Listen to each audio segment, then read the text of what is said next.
नमस्कार दोस्तों, स्वागत है आप सभी का आपके अपने इस यूट्यूब चैनल बाय एमडी धीवर पर। दोस्तों आज का जो हमारा क्लास होने वाला है वो क्लास नंबर दूसरा होने वाला है। और आज की क्लास का जो हमारा विषय रहने वाला है वो इंग्लिश लैंग्वेज रहने वाला है। और आज की क्लास का जो हमारा टॉपिक रहने वाला है वो लैंग्वेज रहने वाला है।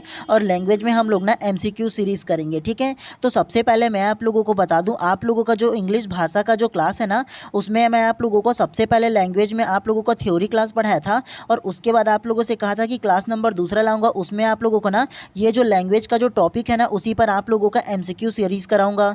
मतलब जितने प्रकार से भी क्वेश्चन बन सकते हैं ना लैंग्वेज में ना, तो उस प्रकार के जो क्वेश्चन है ना उन सारी चीज़ों को कराऊंगा, मैंने आप लोगों से बोला था। और ये जो तमाम जो थ्योरी है ना उन सारी थ्योरी क्लास को आप लोगों को अच्छे से पढ़ा दिया है। तो नहीं देखे होंगे ना, तो सबसे पहले आप लोग इसको देख लीजिए। उसके बाद जब आप लोग ना MCQ सीरीज करोगे ना तो बहुत बेहतरीन तरीके से आप लोगों को समझ में आएगा, ठीक है। और सिंपल से आप लोग सोचोगे ना कि मैं सिर्फ MCQ सीरीज बस कर लेता हूँ, उसके बाद सीधा ना मैं एग्जाम में बैठ जाऊंगा, तो ये आप लोगों की गलती होगा। क्योंकि जब तक आप अच्छे से समझोगे ना इंग्लिश को ना, तब तक कि ना आप लोगों का समझना या बनाना मुश्किल हो जाएगा। रटने से कोई मतलब नहीं है, सेम क्वेश्चन रिपीटेड उतना नहीं होता है।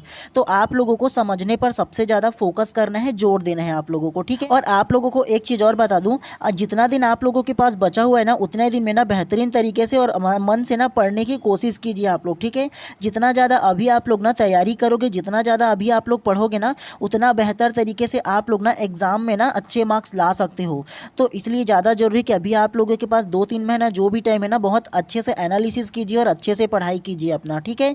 चलिए ज़्यादा देर ना करते हुए प्रश्न क्रमांक फर्स्ट को अब हम लोग पढ़ते हैं। उससे पहले आप सभी लोगों से एक हम्बल रिक्वेस्ट रहेगा कि अगर आप लोग चैनल को अभी तक की सब्सक्राइब नहीं किए होंगे तो पहले चैनल को सब्सक्राइब कर लीजिए और बेल आइकन को दबा दीजिए, ताकि इसी प्रकार से जब भी मैं क्लास लाऊँ ना तो प्रॉपर टाइम पे आप लोगों को इसका नोटिफिकेशन मिल पाए। और आज का ये जो क्लास खत्म हो जाएगा ना, उसके बाद इसका जो पूरा PDF रहेगा ना वो मैं अपने टेलीग्राम चैनल पर डाल दूंगा, ठीक है। तो जाकर के सर्च कर सकते हो बाय MD धीवर करके। उसके अलावा इसी वीडियो के डिस्क्रिप्शन बॉक्स पर ना मेरा टेलीग्राम चैनल का लिंक भी डाल दूंगा, तो वहां से ज्वाइन करके आप लोग डाउनलोड करके दोबारा प्रैक्टिस कर सकते हो, ठीक है। तो चलिए प्रश्न क्रमांक फर्स्ट को ध्यान से पढ़ते हैं। मैं आप लोगों को इंग्लिश केवल नहीं पढ़ाऊंगा, इंग्लिश के साथ साथ उसको ट्रांसलेट करके भी आप लोगों को बताऊंगा, ठीक है, ताकि आप लोगों को अच्छे से समझ में आए।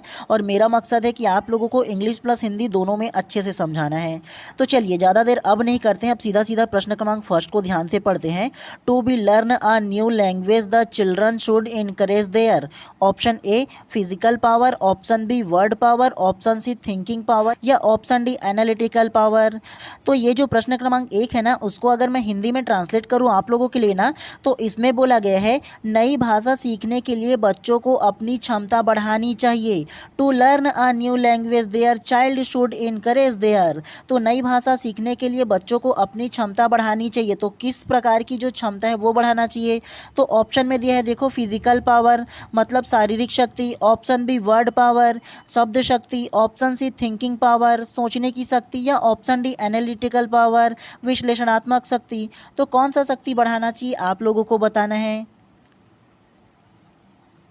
तो प्रश्न क्रमांक एक का जो करेक्ट आंसर है ना वो आप लोगों का option number B word power correct हो जाएगा। कैसे? To learn a new language their children should encourage there. तो इसका जो मतलब है नई भाषा सीखने के लिए बच्चे अपनी क्षमता को बढ़ानी चाहिए। तो कौन सी क्षमता बढ़ाएगा जी?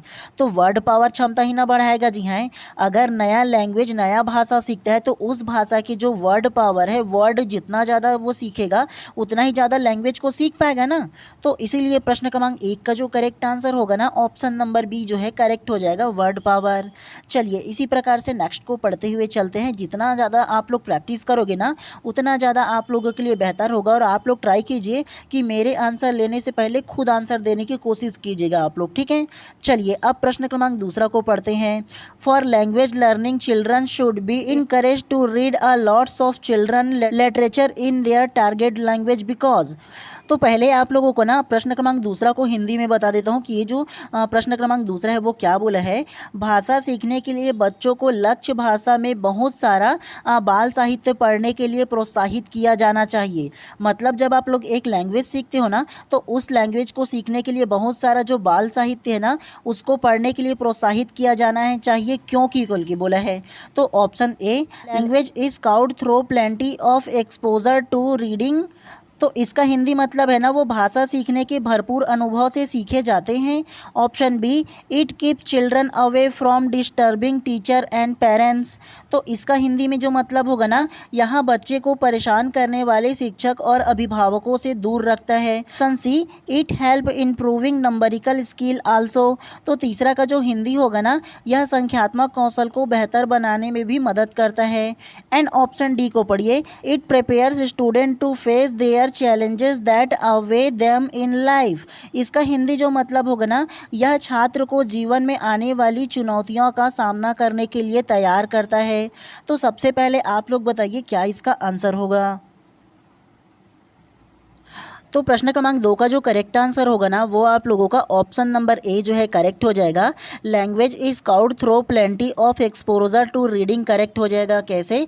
तो प्रश्न क्रमांक 2 को सबसे पहले आप ध्यान से पढ़िए। For language learning children should be encourage to read a lots of children literature in the target language because. इसका जो हिंदी मतलब है वो है, भाषा सीखने के लिए बच्चों को लक्ष्य भाषा में बहुत सारा बाल साहित्य पढ़ने के लिए प्रोत्साहित किया जाना चाहिए। तो एक जो लैंग्वेज है वो सीखने के लिए बच्चों को ना बाल साहित्य मतलब छोटे छोटे जो कॉमिक्स वगैरह कहानियों के जो पुस्तक होते हैं ना, तो उसको सीखे जाने चाहिए। तो क्यों सीखे जाने चाहिए? तो ऑप्शन नंबर ए ही ना करेक्ट हो जाएगा। जी हाँ, language is caught through plenty of exposure to reading.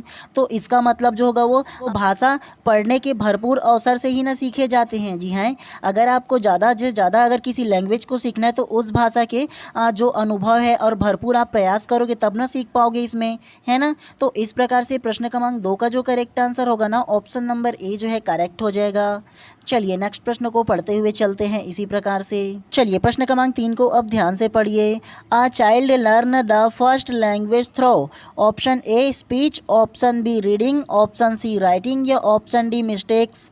तो अगर इसको हिंदी में बताऊँ ना प्रश्न क्रमांक 3 को, तो ये है कि एक बच्चा पहली भाषा किसके माध्यम से सीखता है। तो सबसे पहली जो भाषा है वो किसके माध्यम से सीखता है, ये बोला है एक जो बच्चा है वो स्पीच मतलब बोलने से या भाषण देने से, ऑप्शन बी रीडिंग से पढ़ने से, ऑप्शन डी राइटिंग से मतलब लिखने से, या ऑप्शन डी मिस्टेक मतलब गलतियों से। तो किससे सीखता है आप पहले बताइए। तो प्रश्न क्रमांक 3 का जो करेक्ट आंसर होगा ना, वो आप लोगों का option number A speech correct हो जाएगा। कैसे? A child learn the first language through. एक जो बच्चा होता है वो कैसे सीखता है किसी भाषा को, जो पहली भाषा है वो कैसे सीखता है? प्रैक्टिस ही ना करता है जी, बोल बोल करके। मान करके चलो अगर आप लोगों का जो लर्न भाषा है, जो पहली भाषा है, वो आप लोगों का मान के चलो अगर छत्तीसगढ़ी है, तो एक जो बच्चा है वो कैसे सीखेगा? वो जो बोल बोल कर ही नहीं सीखेगा। जी हाँ, अगर इसके स्थान पर अगर ना लिसनिंग होता तो लिसनिंग को हम लेते हैं, लेकिन लिसनिंग नहीं है, इसमें स्पीच है। तो लिसनिंग के बाद क्या आता है? स्पीच मतलब बोलना आता है। तो बोल बोल करके जब प्रैक्टिस करेगा तभी ना एक बच्चा सीख पाएगा। जी हाँ, तो आ children the first language through, तो किसके माध्यम से सीखता है? स्पीच के माध्यम से, मतलब बोलने के माध्यम से। समझ में आया? तो इस प्रकार से प्रश्न क्रमांक 3 का क्या आंसर होगा? Option number A speech correct हो जाएगा। चलिए इसी प्रकार से नेक्स्ट को पढ़ते हुए चलते हैं।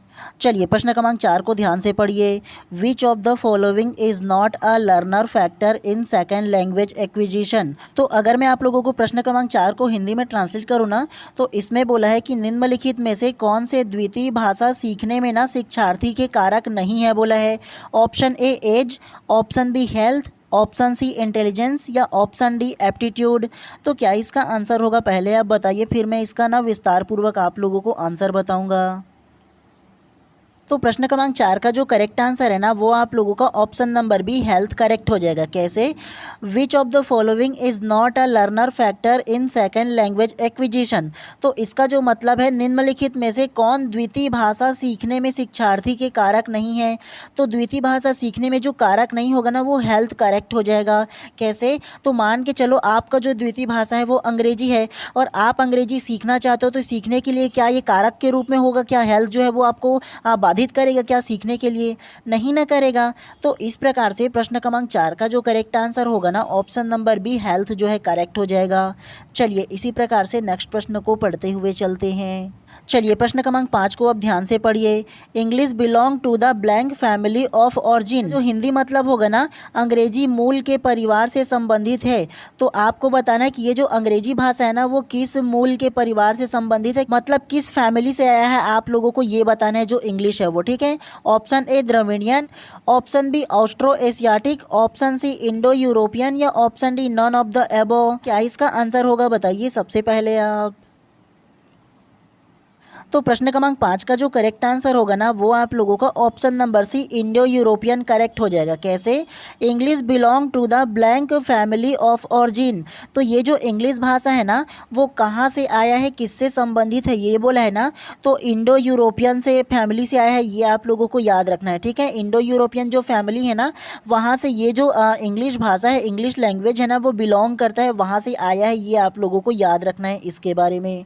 तो इस प्रकार से प्रश्न क्रमांक 5 का जो करेक्ट आंसर होगा ना ऑप्शन नंबर सी जो है करेक्ट हो जाएगा।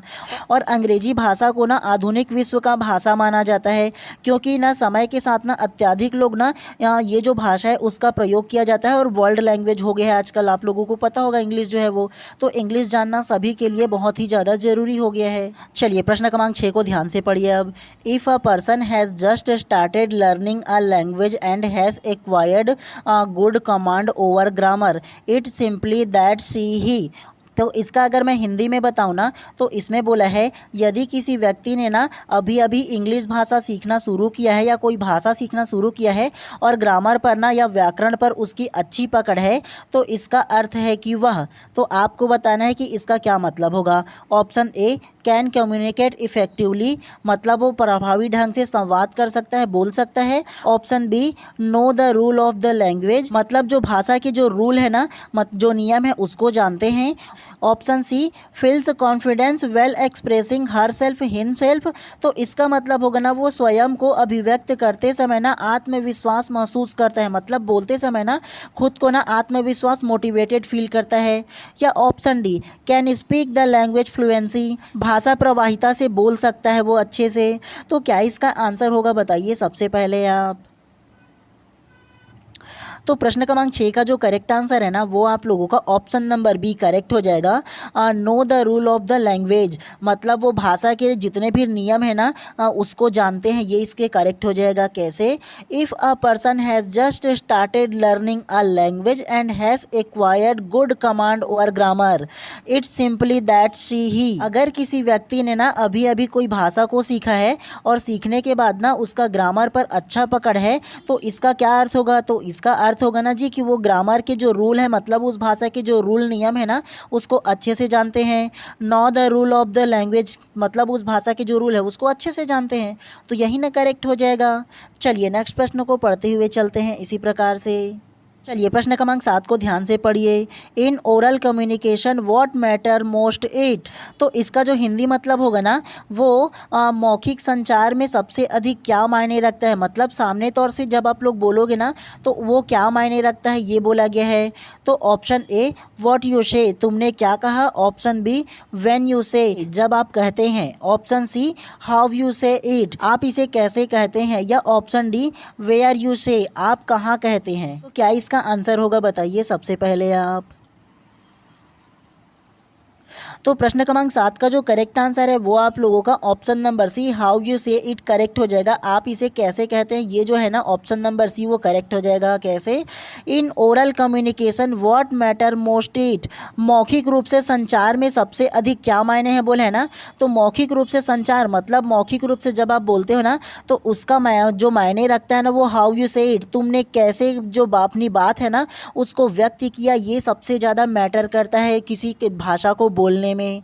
तो इस प्रकार से प्रश्न क्रमांक 7 का जो करेक्ट आंसर होगा ना option number see how you से इट करेक्ट हो जाएगा। चलिए नेक्स्ट प्रश्न को पढ़ते हुए चलते हैं। चलिए प्रश्न क्रमांक 8 को ध्यान से पढ़िए। During an oral presentation which is the stage where you tell the audience aim of your presentation, इसका जो हिंदी मतलब होगा ये जान लो पहले। मौखिक प्रस्तुति के दौरान वह कौन सा चरण है जहां आप श्रोताओं को अपनी प्रस्तुति का उद्देश्य बताते हैं। Option A background, option B introduction, option C conclusion या ऑप्शन डी क्वेश्चन सेशन। और आप लोगों को तो ये जो ना ऑप्शन है ना उसका मतलब तो आप लोगों को आराम से पता होगा, इसको बताने की आवश्यकता नहीं होगा मेरे को। तो क्या इसका आंसर होगा बताइए सबसे पहले आप। तो प्रश्न क्रमांक 8 का जो करेक्ट आंसर है ना वो आप लोगों का ऑप्शन नंबर बी इंट्रोडक्शन परिचय करेक्ट हो जाएगा। कैसे? तो सबसे पहले प्रश्न क्रमांक 8 को ध्यान से पढ़िए। During an oral presentation which is the stage where you tell the audience the aims of your presentation. मतलब आप ना मौखिक रूप से जब किसी चीज़ को प्रस्तुति कर रहे हो ना, या चाहे कोई क्लास हो या कुछ भी चीज़ आप लोग बोल रहे हो ना, तो जहाँ बोलोगे ना वहाँ सबसे पहले अपने बोलने का उद्देश्य किस में बताओगे?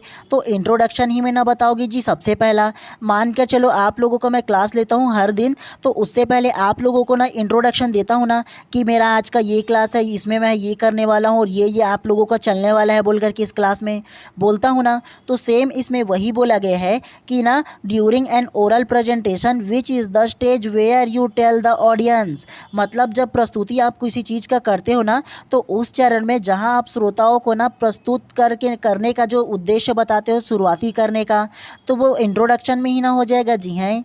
तो इस प्रकार से प्रश्न क्रमांक 8 का जो करेक्ट आंसर है ना ऑप्शन नंबर बी जो है करेक्ट हो जाएगा। समझ में आया आप लोगों को? ट्राई किया कीजिए सबसे पहले आप लोग खुद आंसर लेने के लिए, ठीक है? उसके बाद तो मैं आप लोगों के लिए समझाने के लिए हूँ ना अच्छे से। चलिए प्रश्न क्रमांक 9 को ध्यान से पढ़िए। English language learning become easy. अंग्रेजी भाषा सीखना आसान है। कैसे आसान है? तो सबसे पहले ऑप्शन ए को पढ़िए। The teacher detects notes. मतलब जो शिक्षक होता है ना वो नोट्स लिखवाता है। Option B grammar rule are do in the beginner. तो इसका मतलब होगा व्याकरण के नियम शुरुआत से लिखाए जाते हैं। Option C the student are asked to practise structure. छात्र को संरचनाओं का अभ्यास करने के लिए कहा जाता है। Option D input rich environment is provided to the learners. तो शिक्षार्थियों को इनपुट समृद्ध वातावरण प्रदान किया जाता है। मतलब ना अच्छे वातावरण प्रदान किया जाता है। तो क्या इसका आंसर होगा बताइए सबसे पहले आप। तो प्रश्न क्रमांक 9 का जो करेक्ट आंसर होगा ना वो आप लोगों का ऑप्शन नंबर डी करेक्ट हो जाएगा। Input rich environment is provided to learners. मतलब शिक्षार्थियों को ना अच्छे ना जो वातावरण है वो प्रदान किया जाता है। ये ना करेक्ट हो जाएगा जी। English language learning becomes easy. मतलब ना अंग्रेजी भाषा सीखना आसान हो गया। तो कैसे आसान होगा? जब आपका वातावरण उसी प्रकार से रहेगा, मतलब सीखने वाली रहेगा, तब ना अच्छी प्रकार से सीख पाओगे। तो कोई भी जो बच्चा होता है या कोई भी जो व्यक्ति होता है वो अंग्रेजी कैसे सीखता है?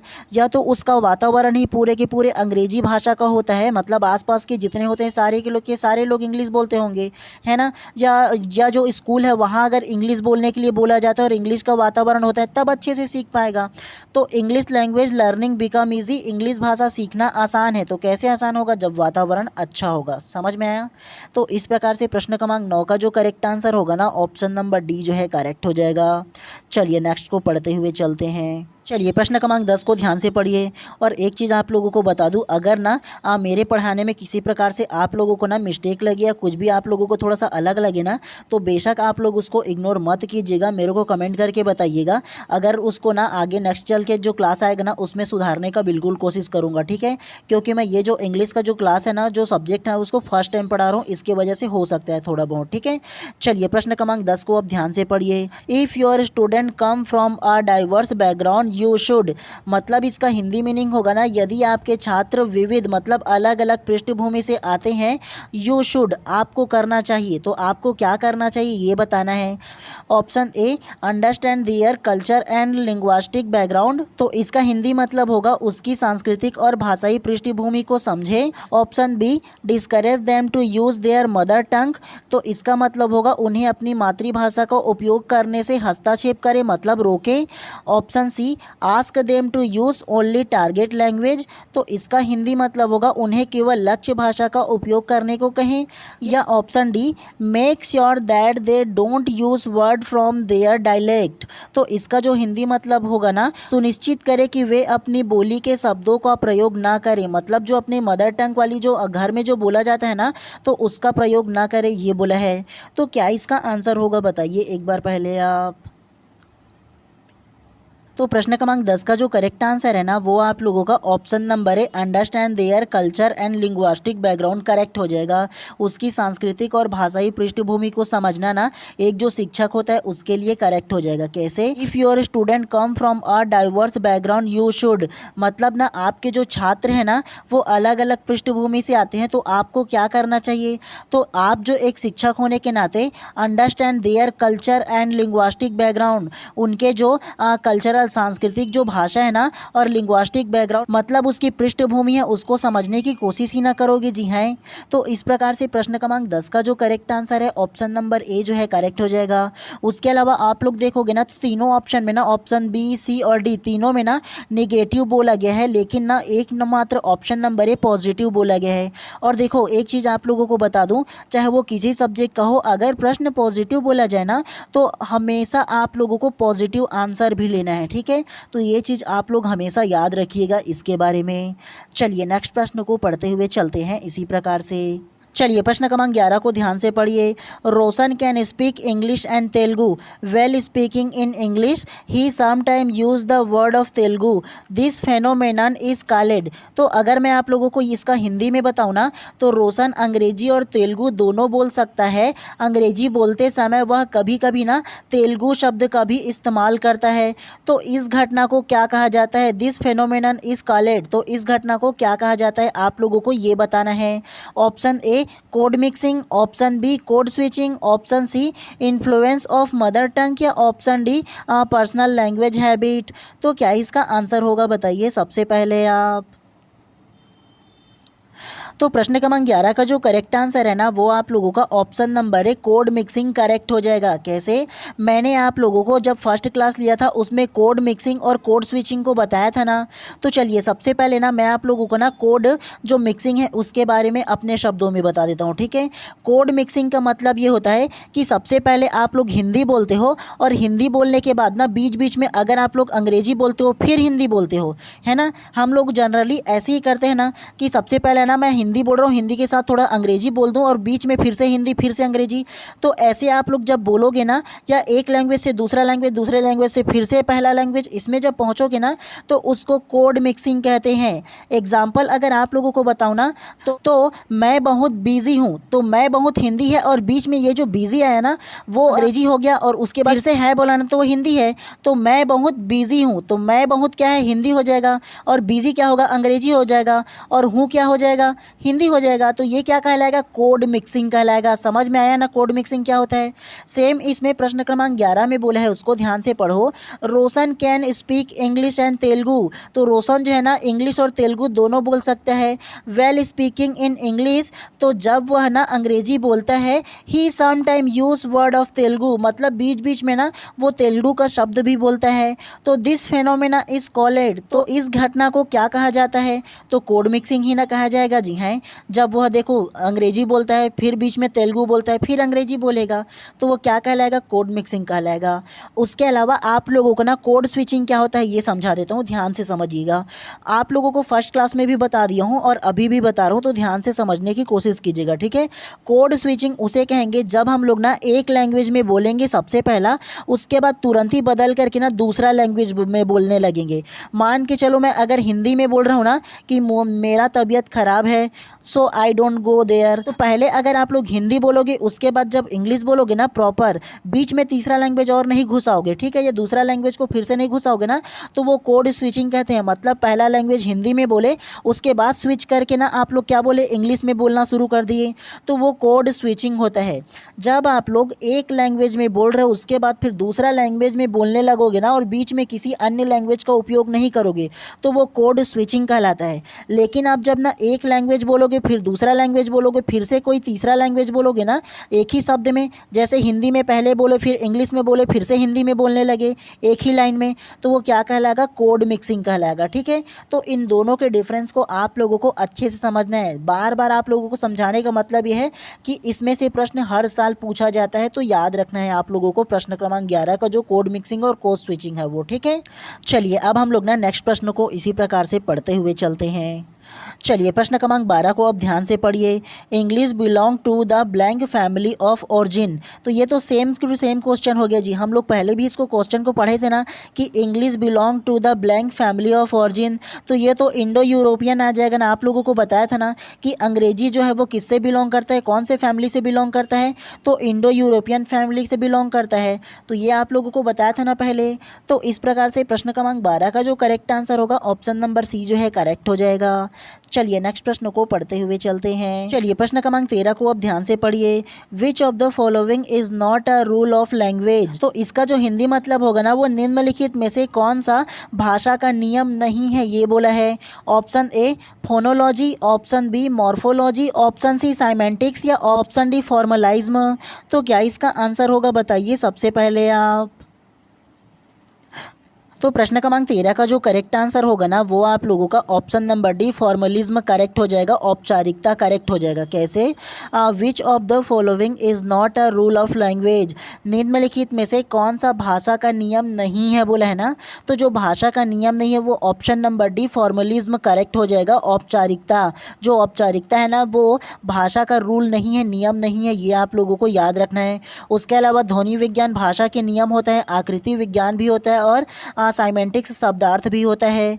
तो इस प्रकार से प्रश्न क्रमांक 13 का जो करेक्ट आंसर है ऑप्शन नंबर डी जो है करेक्ट हो जाएगा।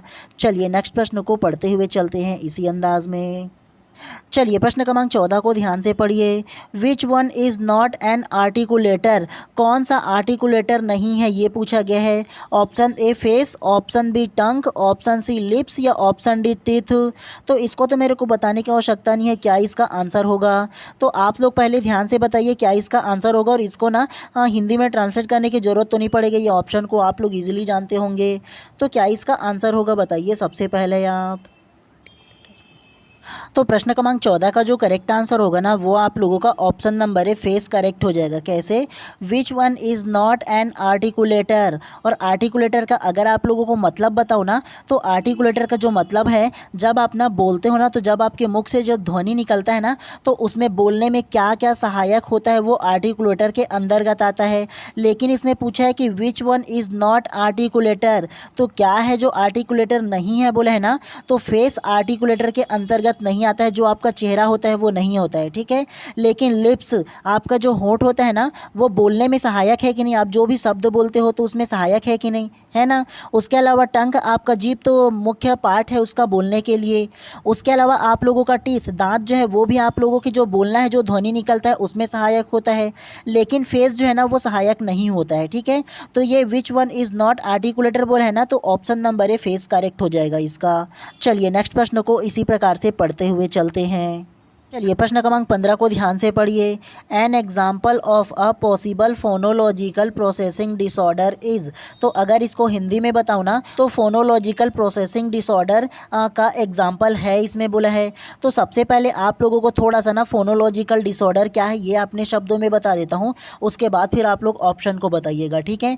फोनोलॉजिकल प्रोसेसिंग डिसऑर्डर कहने का मतलब ये है कि ये है ना एक प्रकार की वाक विकार है, मतलब बोलने में ना कठिनाई होने वाली जो बीमारी होता है ना तो वो है जिसमें बोलने में ना कठिनाई होता है, जिसमें व्यक्ति को ना ध्वनि को निकालने में ना सही ढंग से ध्वनि को उत्पन्न करने में ना कठिनाई होता है। तो इस प्रकार के पैटर्न की व्यवस्था में ना जो होने वाली कठिनाई है बोलने में ना तो वो क्या कहलाता है आप लोगों को ये बताऊँ ना तो फोनोलॉजिकल प्रोसेसिंग डिसऑर्डर होता है।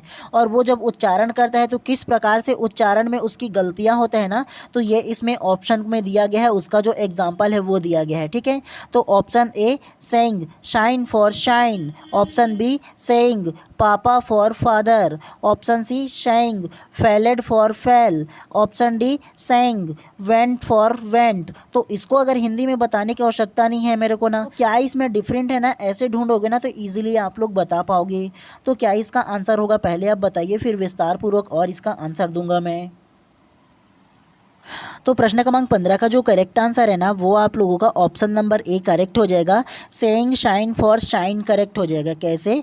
An example of a possible phonological processing disorder is. Phonological processing disorder का एग्जाम्पल है, उदाहरण है बोला है ना, तो ये ऑप्शन नंबर ए करेक्ट हो जाएगा। सेइंग शाइन फॉर शाइन जो है ना वो करेक्ट हो जाएगा। कैसे? तो तीनों ऑप्शन को आप लोग अगर देखोगे ना, ये चारों ऑप्शन को ना, तो केवल ये ऑप्शन नंबर ए जो है वो आप लोगों को डिफरेंट नजर आएगा। बाकी तीनों ऑप्शन सेम टू सेम है। देखो, पापा को क्या बोलते हैं? फादर बोलते हैं। फेल्ड मतलब क्या होता है? फेल होता है, ये भी फेल होता है। वेंट का मतलब क्या होता है? चाहना होता है, ये भी वेंट है तो चाहना हो जाता है। सेम टू सेम है ना, लेकिन इसमें डिफरेंस है, देखो, लेकिन है ना। तो ये जो फोनोलॉजिकल प्रोसेसिंग डिसऑर्डर जो है ना वो इसका उदाहरण है। ये आप लोगों को याद रखना है, ठीक है? चाहो तो नोट करके भी रख लीजिएगा आप लोग। चलिए प्रश्न क्रमांक 17 को ध्यान से पढ़िए। The correct transcription of the V lion in standard British English is. Option A, option B, option C या ऑप्शन डी। तो क्या इसका आंसर होगा बताइए। मैंने आप लोगों को बताया था ना कि आप लोग जब बोलोगे उसके हिसाब से अलग अलग जो लैंग्वेज आता है, जो उच्चारण होता है, उसके बारे में आप लोग को सिंबल बताया था ना 12 प्रकार से फर्स्ट में, तो उसी में से ये भी प्रश्न है, ठीक है, ट्रांसक्रिप्शन का। तो क्या इसका आंसर होगा? आप लोगों को बताया था ना लॉयन, है ना, तो बताइए क्या इसका आंसर हो सकता है। तो प्रश्न क्रमांक 17 का जो करेक्ट आंसर है ना वो आप लोगों का ऑप्शन नंबर ए करेक्ट हो जाएगा। ये भी सेम लॉयन टाइप से नज़र आ रहा है ना आप लोगों को, LOIN करके, और इसको देखो सेम इसी प्रकार से। तो ये जो है ना आप लोगों का सिंबल दिया है अलग से, ठीक है, जो the correct transcription of the lion in standard British English. तो ब्रिटिश इंग्लिश में लॉयन कैसा होता है, तो ये जो ना सिंबल टाइप से दिया है ना इसी प्रकार से होता है, ठीक है। और आप लोगों को ना जो मैंने थ्योरी पढ़ाया था ना उसमें आप लोगों को अलग अलग जो 12 प्रकार के बताया था ना आप लोगों को, मोन ऑफ थिंग्स वगैरह कर करके अलग अलग, तो उसी में से ये एक है आप लोगों का, ठीक है। क्रमांक 17 का जो करेक्ट आंसर है ऑप्शन नंबर ए जो है करेक्ट हो जाएगा। और ऐसे प्रश्नों को ना चाहो तो आप लोग ना नोट करके रख लीजिएगा, ठीक है। उसके बाद इसका जो पूरा PDF रहेगा ना क्लास हो जाने के बाद ना वो मैं अपने टेलीग्राम चैनल पर डाल दूंगा, तो वहाँ से आप लोग और नोट कर लीजिएगा अच्छे से। चलिए प्रश्न क्रमांक 18 को ध्यान से पढ़िए। Crying of a child is. Option A language, option B dialect, option C sound या ऑप्शन डी साइन लैंग्वेज। तो क्या इसका आंसर होगा बताइए सबसे पहले आप। तो इसका हिंदी में ट्रांसलेट करने की आवश्यकता तो नहीं होगा, आप लोग इजी पता होगा आप लोगों को। तो क्या इसका आंसर हो सकता है बताइए सबसे पहले आप। तो प्रश्न क्रमांक 18 का जो करेक्ट आंसर है ना वो आप लोगों का option number D sign language correct हो जाएगा। सांकेतिक भाषा करेक्ट हो जाएगा। कैसे? Crying of a child is, तो एक बच्चे का रोना साइन लैंग्वेज में होता है, सांकेतिक भाषा में होता है। कैसे बताऊँ ना, तो आप लोगों ने देखा होगा कि एक जो छोटा बच्चा है जब वो रोता है ना, तो रोते देखता है ना अपनी मम्मी के सामने, जब आएगा ना वो रोते हुए ना तो और ज़ोर से रोने लगता है। देखोगे आप लोग कहीं बस बैठ करके अगर रो रहा होगा ना, तो जैसे ही अपनी मम्मी को देखेगा ना तो साइन लैंग्वेज में और जोर जोर से रोने लगता है, चिल्ला चिल्ला करके। जब उसकी मम्मी, मान के चलो उसके घर का कोई नहीं रहेगा ना, तो ऑटोमेटिकली वो नहीं रोएगा, चुपचाप अपने आप वो ना चुप हो जाता है। आप लोगों ने देखा होगा। तो किसी को देखने के बाद, अपने फैमिली के मेंबर को, चाहे अपनी मम्मी को या पापा को देखने के बाद ना, जो वो अपने रोने की जो बिहेव को बदलता है ना, वो साइन लैंग्वेज के अंतर्गत आता है, ठीक है। तो क्राइंग ऑफ अ चाइल्ड क्या होगा, साइन लैंग्वेज के अंतर्गत आ जाएगा। ये आप लोगों को याद रखना है। चलिए नेक्स्ट प्रश्न को पढ़ते हुए चलते हैं इसी प्रकार से। चलिए प्रश्न क्रमांक 19 को ध्यान से पढ़िए। A teacher can encourage student to speak a new language by. अगर इसको हिंदी में पहले बताऊँ ना, तो एक शिक्षक छात्र को नई भाषा बोलने के लिए प्रोत्साहित कर सकता है। तो कैसे प्रोत्साहित करेगा आप लोगों को ये बताना है।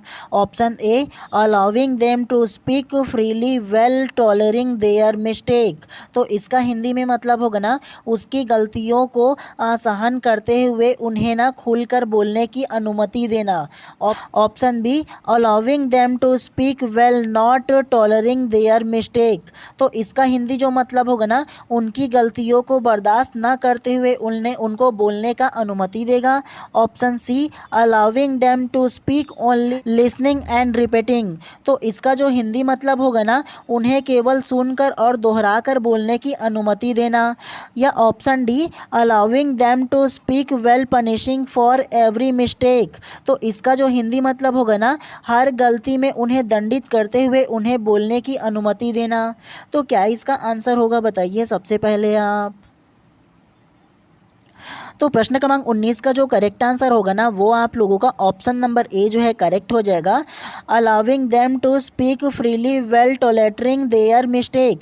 तो इसका मतलब होगा ना उसकी गलतियों को सहन करते हुए ना या उसकी गलती की नज़रअंदाज करते हुए ना खुले तौर पर बोलने का ना अनुमति देना, मौका देना, ये करेक्ट हो जाएगा। कैसे? A teacher can encourage student to mistake a new language by. तो एक जो शिक्षक है ना वो छात्र को भाषा बोलने के लिए प्रोत्साहित कैसे करेगा? तो नया भाषा बोलने के लिए प्रोत्साहित इसी प्रकार से ना करेंगे जी कि allow them to speak freely, मतलब उसको ना अनुमति देगा, उसको परमिशन देगा कि आप ना फ्रीली स्पीक कर सको, फ्री करके बोल सको। टॉलरेटिंग देयर मिस्टेक, उसके गलतियों को नज़रअंदाज करते हुए। तो इस प्रकार से प्रश्न क्रमांक 19 का जो करेक्ट आंसर होगा ऑप्शन नंबर ए जो है करेक्ट हो जाएगा। चलिए आज की क्लास के अंतिम प्रश्न को ध्यान से पढ़ते हुए चलते हैं। चलिए प्रश्न क्रमांक 20 को ध्यान से पढ़िए। A person is said to be a good speaker when she he. तो इसका अगर हिंदी मतलब होगा ना एक व्यक्ति को अच्छा वक्ता तब कहा जाता है जब। तो कब ना एक व्यक्ति को अच्छा वक्ता मतलब अच्छा बोलने वाला ना कहा जाता है, ये आप लोगों को बताना है। ऑप्शन ए स्पीक वेरी फास्ट, मतलब बहुत तेज से बोलता है। ऑप्शन बी यूज आइडियोज्म, इसका मतलब मुहावरे का उपयोग करता है। Option C is able to convey idea and feelings, मतलब विचारों और भावनाओं को व्यक्त करने में सक्षम है। या option D does not make mistake, मतलब गलतियां नहीं करता। तो क्या इसका आंसर होगा बताइए सबसे पहले आप। तो प्रश्न क्रमांक 20 का जो करेक्ट आंसर होगा ना वो आप लोगों का ऑप्शन नंबर सी करेक्ट हो जाएगा। Is able to convey idea and feelings, तो विचारों और भावनाओं को व्यक्त करने में सक्षम होगा, उसे ही ना आप लोग एक गुड स्पीकर कहोगे, मतलब अच्छा वक्ता कहोगे। कैसे? तो प्रश्न क्रमांक 20 को पढ़ो। A person is said to be a good speaker when she he. तो एक व्यक्ति को हम अच्छा वक्ता, अच्छा बोलने वाला कब कहेंगे? Is able to convey idea and feeling, तो वो जो रहेगा ना जो व्यक्ति रहेगा, जो वक्ता रहेगा, वो अपने विचार और भावनाओं को अच्छे तरीके से व्यक्त करने लगेगा ना, उसमें जब सक्षम होगा तो उसे क्या कहेंगे? एक गुड स्पीकर, अच्छा वक्ता कहेंगे। तो इस प्रकार से प्रश्न क्रमांक 20 का जो करेक्ट आंसर है ऑप्शन नंबर सी जो है करेक्ट हो जाएगा। तो चलिए आज की क्लास को यहीं पर समाप्त करते हैं, और अगर आप लोग चैनल पर नए होंगे तो चैनल को सब्सक्राइब कर देना और बेल आइकन को दबा देना, ठीक है। और आप लोग ना ज़रूर इसका फीडबैक मेरे को एक बार दीजिएगा कि ये आप आज का ये जो क्लास है ना वो आप लोगों को कैसे लगा, बिल्कुल एक बार फीडबैक दीजिएगा। उस फीडबैक के आधार पर ना मैं आप लोगों को ना और अच्छा ना सुधारने की कोशिश करूंगा और अच्छे से पढ़ाने की कोशिश करूंगा आप सभी लोगों को, ठीक है। आप सभी लोगों का दिन शुभ एवं मंगलमय हो। चलिए मिलते हैं इसी प्रकार से नेक्स्ट क्लास में।